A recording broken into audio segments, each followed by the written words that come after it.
It's kickoff time for the Cigar International's Let's Talk Stil'rs show. Sponsored by Cigars International. Stop by our Bridgeville store today. Parking Chair Vodka. Respect the chair. It's a Pittsburgh thing.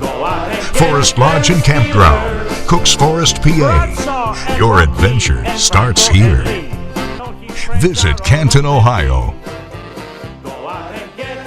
Red Fox Winery and Lounge. Let's talk Stil'rs.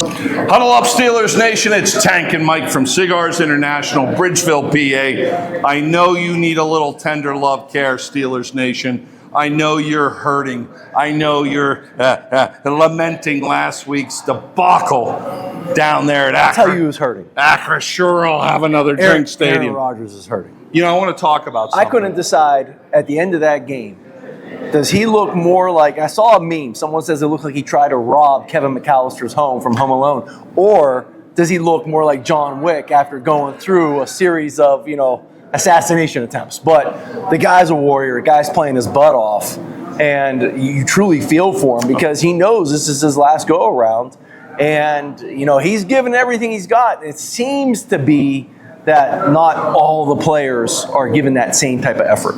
There is a very famous football picture that was snapped at PITT Stadium in 1964 of an old, beat-up Y.A. Tittle. It's one of the classic football's images of all time. He's down on his knees, the blood's coming down. And it was the end of his career, and it's such a poignant picture. And when I saw Aaron just laying there on the ground, gasping in pain from the hit, from the broken, that image of Y.A. Tittle came to my mind. Before we start with anything else, analyzing Arthur Smith and the defense, I do want to go down that vein you just began with Aaron Rodgers. I saw him in training camp in Latrobe, and I told you he still had the release. Yeah. I told you he still had game. Mm-hmm. He obviously stepped up old school. Mike, he didn't need to come back in that game. He could have looked at the trainer and Tomlin and said, my wrist is broke. I'm jacked up. You guys haven't protected me all season. He manned up, came back in that game, and you and I were texting during that game. And I'm going to get into Arthur Smith. FedEx delivers more than Arthur Smith's offense does. That's for darn sure. When he started calling his own plays at the line of scrimmage with 20-some years of experience and Super Bowl and a Hall of Fame career, and he called his own plays, what happened, Mike? They went right down the field. Right down the field. Until fourth down with a timeout. Unbelievable. Well, I will say this, to go back off of what you said about Aaron Rodgers. To me, he is, Tom Brady was the last guy kind of hanging around from the early 2000 football era, and I think, Aaron Rodgers is that last guy, and you can see something from him of how the game used to be played and how it is supposed to be played, that no matter what, you're going to give everything you have until the final whistle. You're going to put your body on the line until the final whistle. And I think in this day and age of sports, you don't see players do that as often. And I think a lot of players can look at that and see how inspiring that is. Some probably say he's nuts. Some might say it's inspiring. Maybe some of the younger guys see that and see the dedication that he's given to the game, not just to this team, but to the entire game. And maybe that galvanizes, maybe that gets them to wake up a little bit, because the clock is ticking. And when you're a young rookie in the NFL, you don't understand it. You don't realize how fast time goes. You think you're going to have this 20-year career. But average career is 3.5 years. And it goes by fast. And I think, Rodgers is on that final year. He's, and he's going to give everything he has. And honestly, when you see him come back in the game, he's just like, you know what? I have the rest of my life to recover I'm going to give it everything I got. I'm going to set an example of how the game should be played. I'm going to set an example how a Green Bay Packer plays a game. I'm going to set an example how a Pittsburgh Steeler should play the game. And to me, I mean, you have to applaud his effort. You better. You don't understand the game. For you to put your body through that at his age. Oh my God. I went down on the driveway today, and I'm hurting, and I'm only a few years older than him. So, I can only imagine what he's going through playing with a broken wrist. There's reports that there's multiple breaks in that wrist, but it just says a ton about his character and his person and who he is. I know there's a lot of theories out there, or some misconceptions about who he is as a person. To me, it said everything about him as a player and as a person. And even the media afterwards asked him some questions, and he said, "I know what you're trying to do. I'm not going to go there. I'm not going to do this. I'm not throwing anyone." Yeah, and he's a football player. He's a team player first, and he put his body on the line for that team. Listen, there's an old Spartan, ethos. A soldier, a warrior, gets carried out on his shield dead, because it's better to die that way than running away like a coward. And that's Aaron Rodgers. I'm going to do a huge pivot right now, premised upon Aaron's efforts last week. Shame on you, Mike Tomlin. Shame on you for having Arthur Smith call this offense. Shame at putting Broderick Jones at left tackle, blindside tackle, when he's obviously a guard in this league. You've now gotten him beat up. You have this dunk and dink offense that makes no sense at all. Mike, I want to break down this offensive performance in this first part of this segment. You have weapons. You saw Gainwell last week. You see Jaylen Warren. You see Mount Washington. Where was Pat Freiermuth? I was talking to the guys behind me. Number 4 out there, he's a bust. No, he's not. Metcalf is not a bust. He's being used wrong. Every single skill position out there is being used wrong by Arthur Smith in this horrible offense. I haven't studied the route tree for Metcalf enough. However, it's been brought to light a little bit the past few weeks, the George Pickens route tree this year versus last year. Well, look, and you see the difference. A jump ball is, you played in the NFL quarterback. A 50-50 jump ball is not a route. It's a 50-50 jump ball, and that's what they were doing with George Pickens. Then he tried to do it with Roman Wilson, who's that tall, a jump ball at a 40-yard. It don't work. It don't work. It ain't never gonna work. They're trying to, they're trying to get that run game going. Again, we are not in the room, so is it the calls? Is it a scheme problem? Is it maybe the players aren't fully buying in? You talk to Rodgers, he checked to a play. Did he throw his teammate underneath? No, not really. I mean, you're talking about the Jonnu Smith, and he's like, I checked to an in-breaking route. He went out-breaking. Some guys, we have these film sessions, and guys aren't showing up. And so, to me, are these mandatory film sessions? Are guys missing it and they're just getting fines? That's one play. But to me, it could go to the players as a culture thing. Why aren't you throwing to Freiermuth? Why aren't you throwing to Pat Freiermuth? You have Washington. You have Freiermuth. Why aren't you using them? Let me tell you something right now. So you're a big Ben Johnson. You're a big Ben Johnson fan out there in Chicago. If he had Freiermuth, if he had Mount Washington, I'm also a McVay fan after seeing the Patriots play last night. McDaniels last night. McDaniels. You see any other good offensive coordinator would be tight using ends.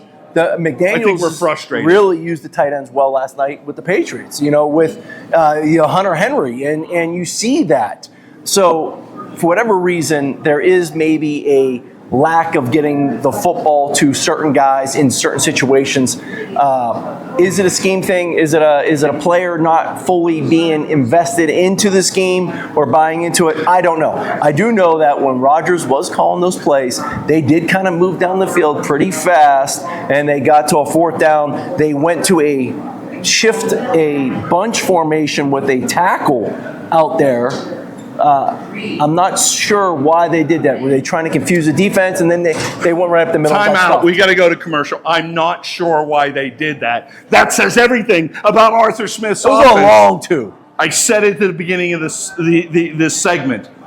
FedEx delivers more than Arthur Smith's impotent offense. All right, when we come back, we're going to talk about running the same play 29 times. You want to talk about insulting the Steelers defense. Who is that man with the big cigar? He's known around from near and far.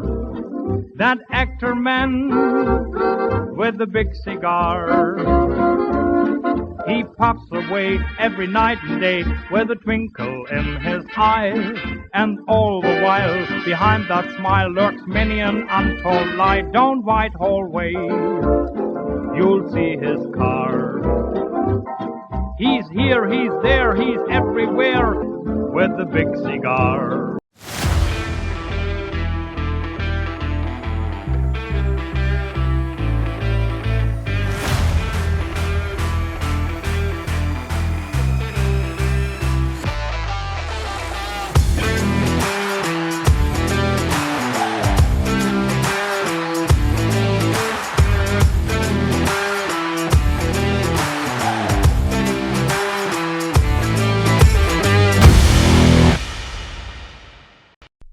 Parking chair vodka. Respect the chair. It's a Pittsburgh thing.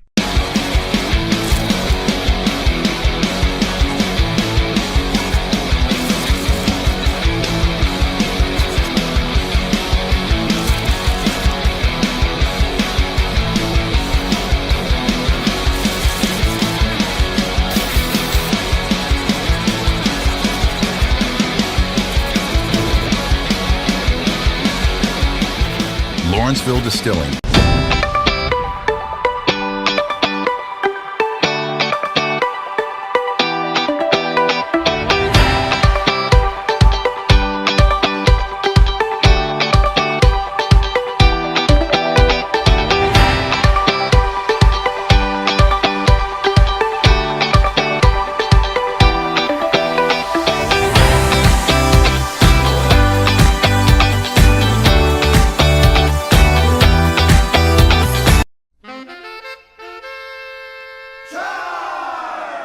Let's talk Steelers.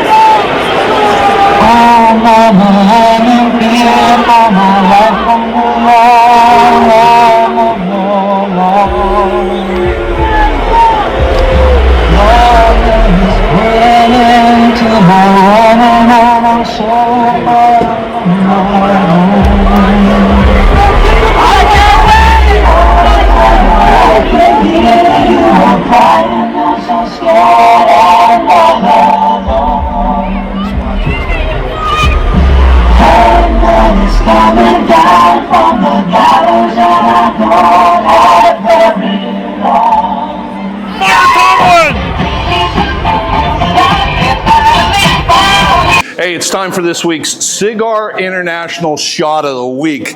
Every week we take a shot of parking chair vodka. So smooth. This week's shot of the week's a special one. You know, Renegade is like the national anthem for Steelers Nation. Kind of like on the 4th of July, you play God Bless America and you sing the national anthem. Mike Tomlin, this shot is at you. You've single-handedly turned Steelers Nation on its own anthem. Renegade, you had 60,000 people booing our national anthem. That's so bad, I'm going to take 2 shots. Mike Tomlin, the shot of the week is for you for destroying the national anthem, Renegade of Steelers Nation. No, I'm not doing a shot. I'm like the rest of Steelers Nation this week. I'm just drinking out of the bottle. Oh. That's smooth. Arthur Smith, Mike Tomlin, you're causing me to drink parking chair vodka while we're filming this show, which isn't a bad thing. There's worse things. Parking chair vodka. It'll help soothe your wounds after the Bills lost. At least forget it. At least forget. The Bills game, it was horrible. I want to go back to Arthur Smith. I can't say it enough. Unbelievable. I want to bring up the stupidest thing. This is as bad as Todd Haley pitching the ball out to the right, 5 yards back. It is or it isn't? It's just as bad. When Todd Haley only needed a yard to go forward and he had a 6'5" quarterback in Ben Roethlisberger, Rodgers takes him down the field under his own accord, calling plays at the line of scrimmage, bang, boom, boom, they go down the 11-yard line. Obviously, the call came in from Arthur Smith. It's 4th and a long 2 on the 11-yard line going in. Why do you think that's obvious? It just was because after Gainwell gets destroyed at the line of scrimmage, he wasn't even done being tackled, and Aaron Rodgers was shaking his head in disgust and was halfway off the field. Here's how it, to me... Would you have called that? You're an offensive coordinator. 4th and 2. It's a long 2. You threw the ball all the way down there to get down there. Have you ever heard of Darnell Washington? Now, I will say, play action's that's not going to sell anything. You're better off kind of spreading them out, trying to maybe get a pick play, maybe a route. They're playing some man. I don't know. Do something. Have a zone beater on one side, a man beater on the other side. Let Aaron Rodgers do his thing and read it out. Listen, that is his superpower.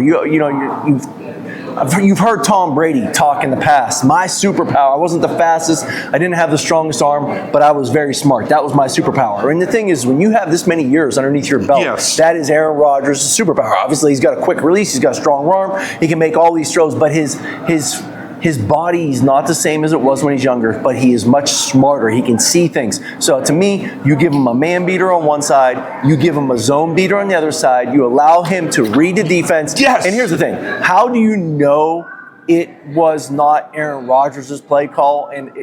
Because here's the thing. He was not that stupid to call that play. He's a guy. He's a competitor. And you saw him battle his butt off, be injured, play injured, get knocked out of the game, come back in the game, busted nose, busted wrist, all this. And you mean to tell me Aaron Rodgers, with the game on the line, he goes to the sideline and say, hey, Aaron, what do you like? I really like the play where we put the tackle out and the bunch set and I just hand the ball off. No, that guy wants the ball in his hands with the game on the line. Mike. And that's how you know. That's because Aaron Rodgers is a competitor. That's how you know that was not his call. He is not going to hand the ball off with Mike, the game and it was on to the the left side of the Steelers line. The right side of the line, anybody knows right now, is the strength of the Steelers line with Frazier, McCormick, and Troy over there. The play call You had number 71 in for Broderick. Sayamalo's playing with half his chest blown out, and he calls it to run it to the left. Stupid as Todd Haley pitching it. I'm giving you the devil's advocate. It was a gamble move. If it worked, everyone says he's a genius. However, Kenny Rogers, I ain't gambling on the 11-yard line. But my thing is when you go to the blackjack table, you're not hitting on 20. You got to know when to hold them. Got to know when to fold them. It wasn't the best gamble. Can we talk about something else before Arthur Smith causes my left aorta to aorta, whatever it's called? Well, what he saw the run game working so well for the Bills. Let's talk about that. That's what he saw. And he said, listen, they've run this play 29 times. We should run that same play. Maybe it might work for us. Mr. Producer, bring up the next-gen stat there so folks can see it at home. All right, you see all those yellow and green lines going to the right side of the field and up the middle of the field. Mike, again, you played under Andy Reid, who's going to go down one of the greatest offensive minds in this league. How insulting it is to the Steelers defense to just keep running the same play to the right side over and over. I can't even see the convoluted lines. It's like over 13 times. Nothing sweeter than a repeater. See, that's what a good offensive coordinator and a good quarterback would say. Let's talk about outside containment and why that play works so much. I mean, a cornerback like Joey Porter, who was over there, has two responsibilities. It's really easy. Pass coverage and run coverage. Corners do have run coverage. Yeah, he made some good tackles, though. He did when he adjusted, but there were times he was all the way up in the B and C gap on those runs to the outside. Time out. I'm going to stop you. He had no run support behind him. I know what you're going to tell him. If you think that you need that the issue with the run game is your corners not stepping up, then you have a bigger issue. Well, you do, called your inside linebackers were getting clogged up in the middle. Well, Second of all, D-line there too. TJ Watt, look, it's called Jackson, a rookie was made him look good. Yeah, it's called outside responsibility. Outside responsibility. Mike, you're taught it from 8th grade football on. If you're on that defensive edge, you have outside contained responsibility. You have to set the edge. TJ's all the way up. They exploited it, and it's insulting. You set the edge, and then you funnel everything in to your linebackers, to your safeties. You do not want your corners in the NFL having to make tackles. So I would say, listen, last year Joey Porter had a lot of holding penalties. Joey Porter Jr. had a lot of holding penalties and all that stuff. But you can't get mad at him for not being more physical. No, there's 11 guys on the field. Great tackles. He made some touchdown-saving tackles. To me, you got to look at the D-line setting the edge. You got to look at the linebacker script. You got to look at the safeties coming up and making those tackles. It's not the corner's fault in the run game, especially in the NFL. A couple weeks ago, Mike and I talked it was more my passion, about the defensive line for the Pittsburgh Steelers. They're playing some technique, Mike, excuse me, where they're locking onto the offensive line and they're staying there. And they're trying to read and find the football.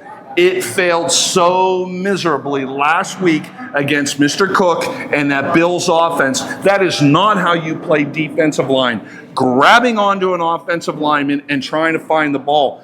All the Bills offensive line did, Mike, was then move around and lock onto him too. That made Cam Hayward, as mad as he was, he should have had 20 sacks.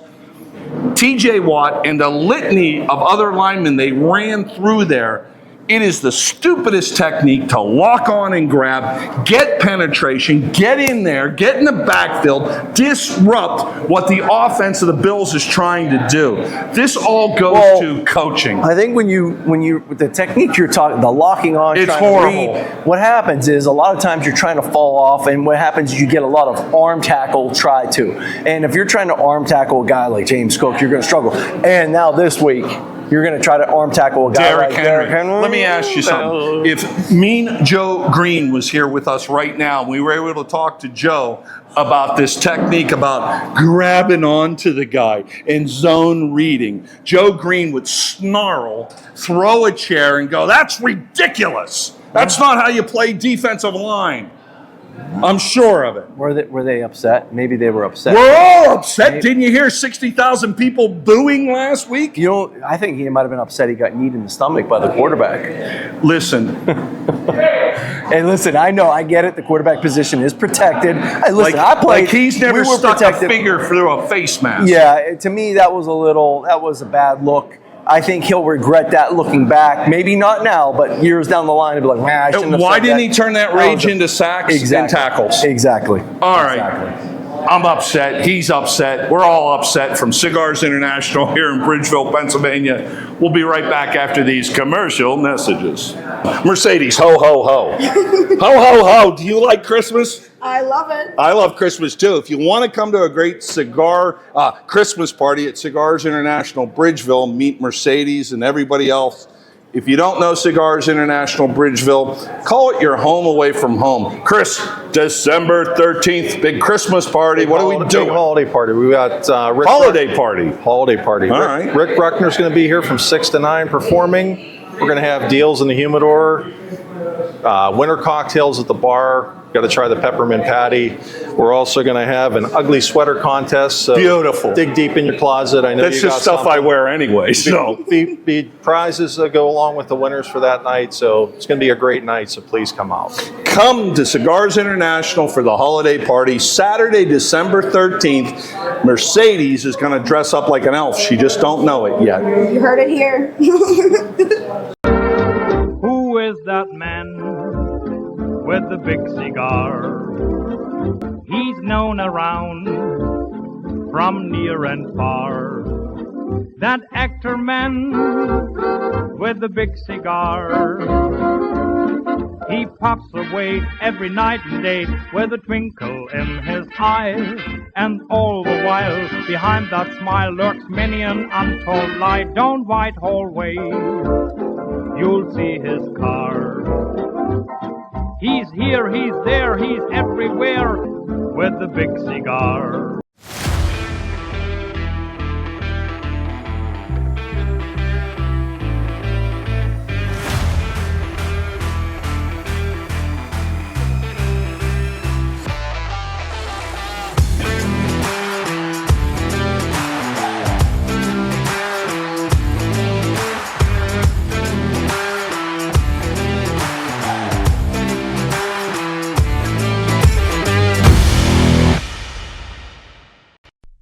Parking chair vodka. Respect the chair. It's a Pittsburgh thing.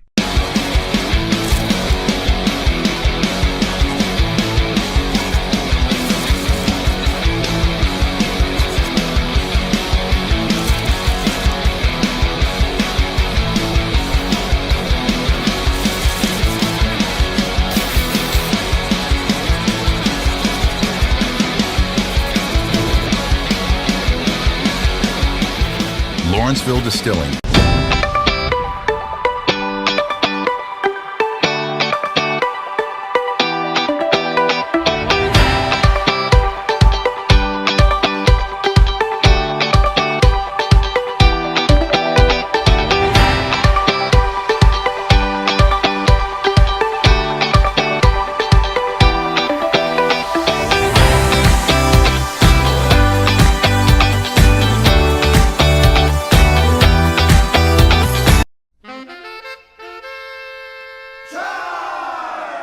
Let's talk Stil'rs. Hey, don't forget about Forest Lodge and Campground. I was up there this fall. It's beautiful.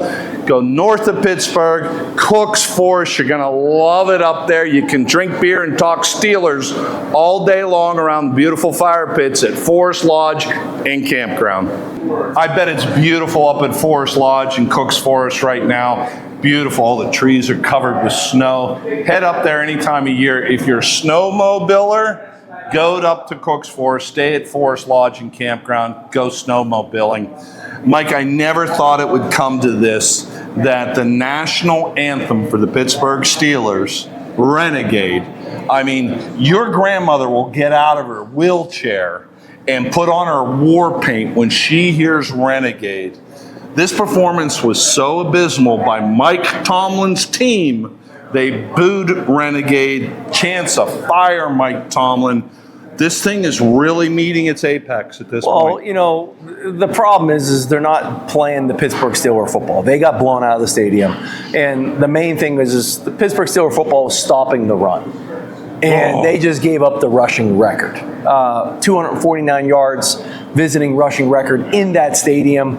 That's not something you want on your resume as a defensive coordinator, as a head coach.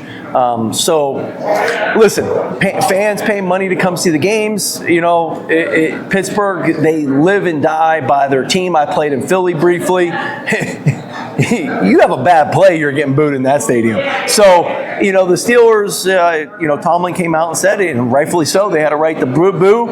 He's done you know, people are talking. If other jobs are open and he wanted to leave, you know, some people are saying fire him. You know, will he get another job somewhere else? He absolutely will. He's never had a losing season. But at the same time, everyone's booing the coach, the team, the song. That's not good. Look, this isn't based on the one game. It's a cumulative thing. But all that being said, they are one win away from first place come Sunday. Let me just one win away, and it's the Ravens. It's a rivalry game. So 6-6 meets 6-6. Is it a rivalry? Is it the toilet bowl? It's first place. That's what it is. And this game, all those boos can turn to cheers if you go and get a win this week. Hans Christian Andersen wrote a novel in 1864. Ooh. Hans Christian Andersen, the wonderful children's author, wrote a book in 1864. Books again? And I'm reading again. It's a horrible thing. And there's a wonderful quote. The emperor has no clothes. The emperor has no clothes. If you understand that analogy... I don't. Explain. Well, you went to Rutgers, that's why. If you do understand it, that's where I'll leave it with Mike Tomlin. The emperor has no clothes. Let's talk about this Ravens matchup. Lamar Jackson isn't having his best season. If that defense shows up that played last week, that didn't tackle anybody, as my coach Hart at Latrobe used to say, you guys couldn't tackle the sisters of the board. They're going to get lit up down in Baltimore. Well, it could go both ways. I mean, obviously, the Ravens are trying to get back on track. He's trying to find his form. The Stil'rs are trying to, find their form. They're trying to get on track. They're trying to come from, it's a battle for first place. It's December football. It matters. Here's the thing. When you get to December and you have a chance to win your division and then go into the playoffs, all bets are off. So the NFL, that's why the NFL is so great. Anyone can win on any given Sunday. Yeah. Okay, you saw the Carolina Panthers upset the Rams this past week. So the parity in this league is incredible. And the thing is who can find their form playing December football? That's what's going to come down to. Can Lamar get back to who he is with the Ravens, the run game, and get his completion percentage back up and not turn the ball over? Or can the Stil'rs get back to who they are and bottle up Lamar Jackson and Derrick Henry?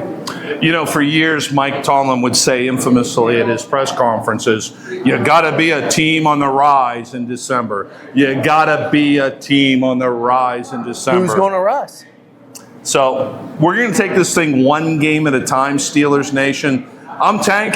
He's Mike from Cigars International here in Bridgeville, PA. Don't forget to come to the holiday party on December 13th. We got a couple great trivia nights on Tuesdays coming up. So until then, go choke those Ravens. Who is that man with the big cigar? He's known around from near and far. That actor man with the big cigar. He puffs away every night and day with a twinkle in his eye. And all the while behind that smile lurks many an untold lie. Down Whitehall Way you'll see his car. He's here, he's there, he's everywhere with the big cigar. You are listening to The Dan Patrick Show. You could get something that is serious one day. We don't feature a running back in too many offenses anymore. It could be off the rails. You sound like Joe Pesci. How am I funny to you? You like big-name guests. You like somebody who asks intelligent questions. You like fun. We're the show for you. Yeah! The home of The Dan Patrick Show. Fox Sports Wheeling, 1400 AM and 103.9 FM.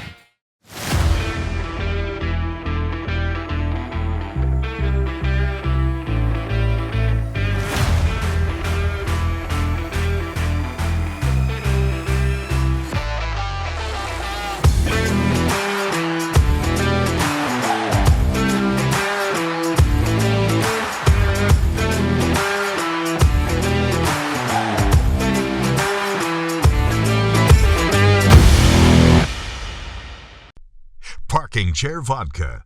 Respect the chair. It's a Pittsburgh thing.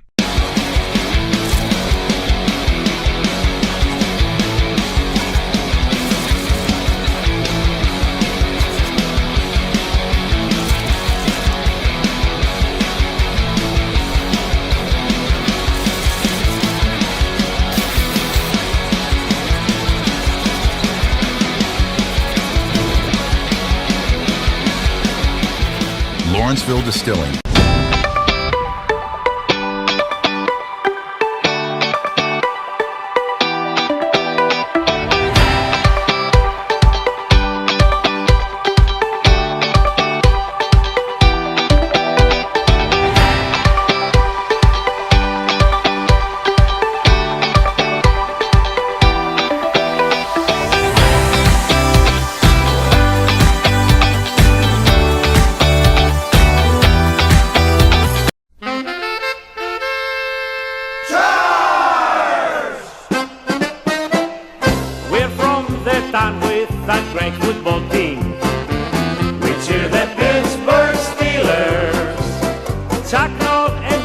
Friends are all